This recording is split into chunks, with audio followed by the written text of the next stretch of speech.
So how can we tell different kinds of matter apart? We already do this. You just haven't thought of it in terms of chemistry. We use physical properties a lot to distinguish different substances. And a physical property is one that a substance can display without changing its composition. So the bench top is black, right? By my observing that it is black, it does not change the composition of the bench top. Or if I took this water bottle that someone from the previous class left, and I put it on the balance and I found the mass of it. By finding the mass of it, I do not destroy the water. So that is a physical property. A chemical property is one in which you change the composition of the substance when you display the property. So gasoline is flammable. We know this, right? That's why the car runs, is because the gas is burning appropriately inside the engine. Gasoline is flammable. If we display that property, if we take a little dish of gasoline and light it, and it burns, ooh, yes, look, it's flammable. We have destroyed the gasoline. It's no longer gasoline. By displaying the property, we destroyed it. So that's what a chemical property is. In a physical property, you can demonstrate the physical property. The particles, molecules, and atoms remain the same. The odor of gasoline is a physical property.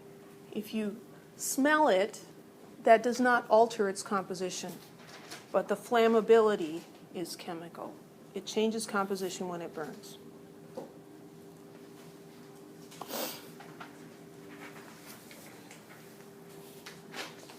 So, very important to understand, the atomic or molecular composition doesn't change for a physical property.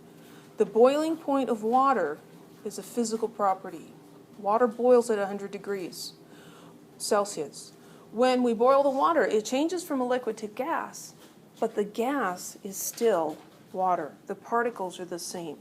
So here we have a pot with water in it, and we're showing the individual molecules. So here we have the liquid water molecules, and they're touchingly close, and they're swimming around in each other, and they're moving around.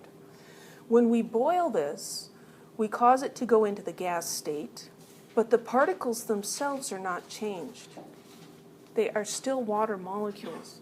And if this water encounters a cold surface, it will condense and we'll have liquid water again. The particles are not changing.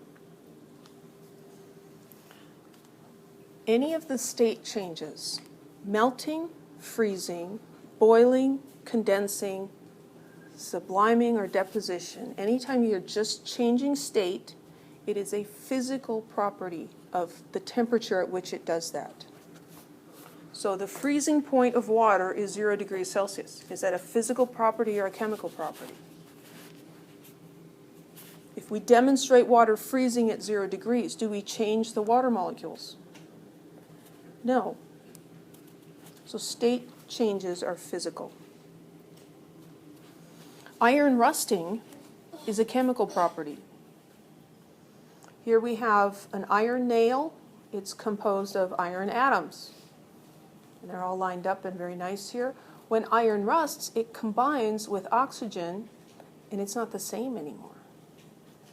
It just didn't change how it was interacting with the other iron atoms, but now it's a different substance. It becomes a new substance. The old substance is destroyed. So we need to be able to identify chemical and physical properties. So determine whether each is chemical or physical. The explosiveness of hydrogen gas, chemical or physical property? Chemical. Because when hydrogen explodes, it burns and it's destroyed. The bronze color of copper, physical. We can observe that by looking at it, we're not changing it. The shiny appearance of silver, physical. The ability of dry ice to sublime, which means it changes directly from a solid into a vapor. That's physical, because it's a state change. So for physical properties, you're looking for things like color, mass, length, taste, smell, or ability to change state.